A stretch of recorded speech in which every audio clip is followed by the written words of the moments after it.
Army से retirement हूँ और मेरा नाम धाराजीत है।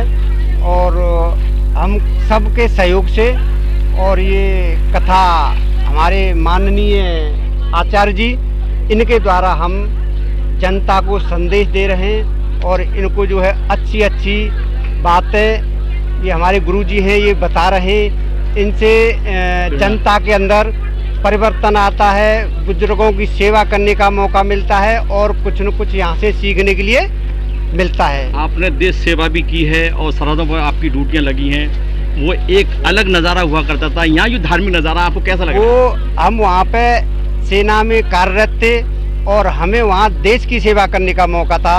हम देश को देखते थे। यहाँ पर हम जो है जनता के बीच में हैं और जनता से मिलकर के और सभी की सुन करके हमें ये सब देखना पड़ता है। यहाँ पे आज जो जनता उमड़ रही है भागवत कथा में, आज का क्या खास मकसद है? क्या आपका प्यार है या धार्मिक आस्था को पवित्र को मानते हुआ? ये पवित्रता को, धार्मिक को, देश के राष्ट्र हित को ये संदेश देता है कि ये हाँ हम जनता है। यहाँ पे प्यार उमड़ता है जनता के लिए। नाम जी, मेरा नाम पंडित राघव आचार्य है। पंडित जी, आज जो गीता भागवत कथा प्रोग्राम किया गया है, इसका खास उद्देश्य क्या है? जी, उद्देश्य यही है कि इस कथा भागवत के माध्यम से जन जन में प्रचार यही है कि धर्म की रक्षा करें, क्योंकि हम धर्म की रक्षा करेंगे तो धर्म हमारी रक्षा करेगा। और गौ माता की सेवा करें, माँ बाप की सेवा करें, यही उद्देश्य है। क्योंकि राम कथा में भी भगवान राम के स्वरूप में भी बताया गया है कि राम जी ने भी माँ बाप की सेवा की, गौ माँ की सेवा की, बुजुर्गों की सेवा की, संतों की सेवा की। तो इसलिए इस कथा से यही उद्देश्य है कि धर्म की रक्षा करें, गौ माता की सेवा करें और माँ बाप की सेवा करें। प्रयागराज में महाकुंभ चल रहा है, उसके लिए जनता को किस तरह क्या कुछ करना चाहेंगे प्रयागराज के लिए?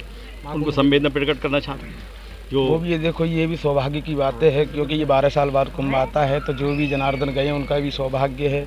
तो ये चाहते हैं हम तो कैसे ही गंगा स्नान का लाभ लेते रहें और गंगा की रक्षा भी करें। गंगा है, यमुना है, माँ सरस्वती, गोदावरी, ये भी पवित्र नदियाँ हैं, उनमें स्वच्छता बनाए रखें। आज जो जनता उमड़ रही है जिस तरह की गीता भागवत कथा में, तो इसका जो है दिलचस्प कहानी क्या है? ये सब धर्म की आस्था है। देखो, इनके प्रति भगवान की ऐसी कृपा है कि जिसके अंदर भगवान की कृपा होती है, जिसके ऊपर ठाकुर जी की कृपा हो जाए, वही कथा भागवत सुनने का अधिकारी है, बाकी कोई नहीं है। क्योंकि रामचरितमानस में कहा गया, जिस पर कृपा राम की होई ता पर कृपा करे सब कोई। ये ठाकुर जी की विशेष कृपा है कि जो पांडाल में भगवत प्रेमी भक्त एकाग्रचित होकर के महाराज जी की कथा को श्रवण कर रहे हैं। आप हिंदू समाज को क्या संदेश देना चाहते हैं? यही देना चाहते हैं कि कथा श्रवण करते हैं, सत्संग करते रहें और देश की सेवा भी करें, गौ माता को राष्ट्र माता की सेवा में लाएं, यही कहना चाहते हैं। आचार्य किशोर कुमार लवानिया, मैं शिव महापुराण और श्रीमद् भागवत महापुराण, राम कथा, देवी भागवत इत्यादि की कथाओं के माध्यम से अपने वैदिक हिंदू धर्म का प्रचार प्रसार कर रहा हूँ। सर, यहाँ जो भागवत कथा का प्रोग्राम हो रहा है, यहाँ कितने वर्ष हो रहा है और कब कब होता है सर जो सही हो? इस स्थान पर तो पहली बार ये एक व्यक्तिगत यजमान के रूप में करा रहे हैं, लेकिन इसका उद्देश्य केवल और केवल अपने हिंदू वैदिक धर्म का प्रचार है। आप जनता को क्या संदेश देते हैं इस भागवत कथा से कि मैं जनता को, यहाँ जो आए हैं उन सबको, या जो भी मुझे मेरे चैनल के माध्यम से सुनते हैं, उन सबको यही संदेश देता हूँ, भगवान की कथाओं को सुनने का अर्थ है अपने अंदर बदलाव करना। हमें अपने अंदर बदलाव करना है और अपने धर्म को लेकर के आगे बढ़ना है। धर्म से कभी भी विचलित नहीं होना है, ये इसका मुख्य संदेश है। धर्म से जुड़े रहना। भागवत कथा के माध्यम से युवाओं को किस तरीके का संदेश देना चाहेंगे आप? युवाओं को सेवा का, परोपकार का ये संदेश है, क्योंकि भागवत में भगवान ने भी सेवा, त्याग, परोपकार पर ही अपना मत रखा है। और सारी कथाएं हमारे पुराणों की या वैदिक कथाएं, वो सब हमें परोपकार और समाज को किस तरह से लेकर के एक सही दिशा में चलना है, ये सब बताती हैं।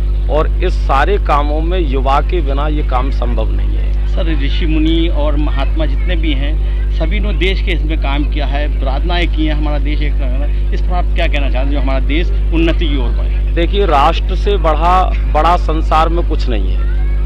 हम धर्म से भी आगे अपने राष्ट्र को मानते हैं। हम जिस राष्ट्र में रह रहे हैं, राष्ट्र धर्म हमारे लिए सबसे ज़्यादा जरूरी है। बाकी सारे धर्म बाद में है, राष्ट्र धर्म सबसे पहले है। तो सबसे पहले अपना हित नहीं देखना है, समाज का हित नहीं देखना है। जहाँ राष्ट्र के हित की बात है वहाँ में सबसे पहले राष्ट्र हित को आगे लेकर के चलना है। यहाँ जो जनता उमड़ रही है वो आपका स्नेह प्यार है या हिंदू धर्म को आगे ले जाने का प्रेरणा है? सब लोगों की गौ और गोविंद में आस्था है।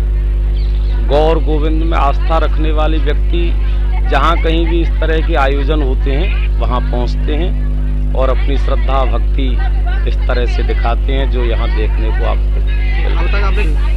कथाओं की कोई संख्या नहीं है ना। वैसे मूल रूप से शिव महापुराण कथा हम लोग करते हैं और इस तरह की और भी कथाएं जो होती हैं वो सब हम लेकर के चलते हैं।